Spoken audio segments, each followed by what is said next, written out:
All right, the first question I have for my panel is since we're talking about, you guys are coming down to talk about marriage and parenting, and I think obviously there's a reason for that, especially in the times that we live in. So my first question is, why do you think there's such a breakdown in the family structure going on right now, specifically in America, the social fabric of America? Why do you think that, when you look at statistically the family, I read one the other day that there was, and it was going by race, but there was one race that was like 75% single motherhood. We all know the divorce rates, even Right, in the church. So, right. what would you guys say? Why is that? I would reply to that. It's something that I've been talking about and could see it slowly happening. Probably so slow you don't even realize that it is happening. I think one of the things that I've been using recently and I've been talking about is that culture should never define the Bible. The Bible should define the culture. And unfortunately, what's happened through that, because this is an ongoing struggle, because this is a spiritual battle. And as Scripture says, our battle is not against flesh and blood, but against powers and principalities that dwell in heavenly realms. So the issue that we're seeing happen is that many Christians, many individuals who call themselves Christians, those who are in our homes, husbands and wives, our marriages, are all being redefined by that culture. Even though the Bible speaks explicitly of His game plan for living this life, especially if we bear the name of Christ. And so we're being redefined. As husbands, we're being redefined. Wives are being redefined. Marriage is being redefined. Homes and our families are being redefined. And I believe that this is really the cutting edge of the battle lines that have been formed for a while now, where the adversary, where Satan is trying to weaken us, not only as a nation and not only as a country, but also as a church. And so until we identify with that issue and look at that as a spiritual battle, and not realizing that we have to go back to where we began and establish ourselves on the truth of who Jesus Christ is and what the Bible is, and that those answers are still pertinent for today, especially for today, because we've been told that the last days are going to get ugly. They're going to get ugly. Before He returns, it's going to be as in the days of Noah. So that's part of the battle, and that's part of the issue, I believe. So Steve, you want to say anything, or Yoli? you go ahead. The only thing that I say ditto. He's easy to follow as far as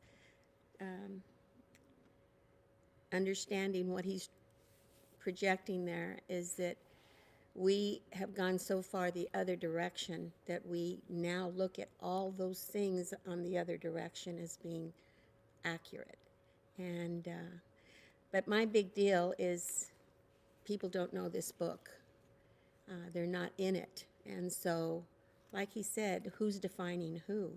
So for me, when troubles come up, and they do, for everyone, none of us are going to go through this lifetime without peril, without problems. We all are going to have that. So immediately, what the world does is blame God, blame the church, blame those things that are not their fault. It's our own selfish nature. And so when I start talking to people, the big deal is, so where is your model? What are you following? And that model is usually got holes all in it. So for me, this book doesn't have holes. It's solid. It's going to put you on a rock solid foundation, and you're not going to fall. So I say, find out what it says before you start accusing. My home is this way because, I have a terrible mother-in-law. My home is this way, or my children are this way because my husband's not home. He's just not a spiritual man. Well, what are you doing for the cause of Christ? What are you doing to stay on that rock solid platform, which is Jesus Christ? The only other thing I'd add to that is this is something that was prophesied in the Bible. Actually, the very last verse in the Old Testament is about Elijah.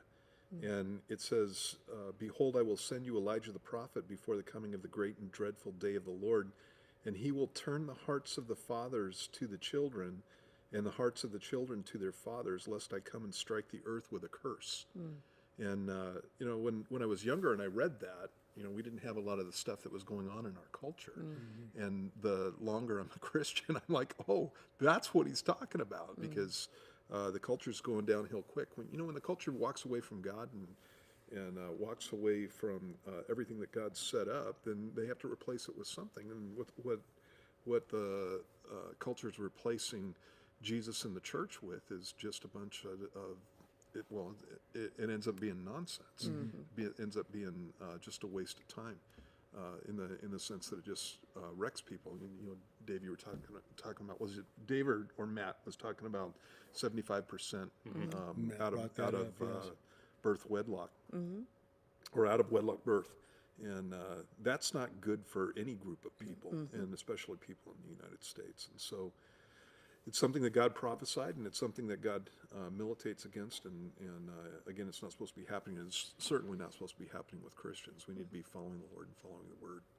To kind of add to that, Steve, to go along with what you're saying, is that when I was in college back in the 60s, they had colleges back then. And I took a class in sociology, secular college. And the professor, the teacher, was a retired colonel from the Marine Corps, Colonel A.A. Poindexter. And I don't even know if he'd be allowed to teach today on a college campus. And I remember what he shared is something I remember, even though I wasn't a strong Christian at the time. These are my college years. And you know what college can do to your mindset and your worldview. It can destroy your biblical view for sure.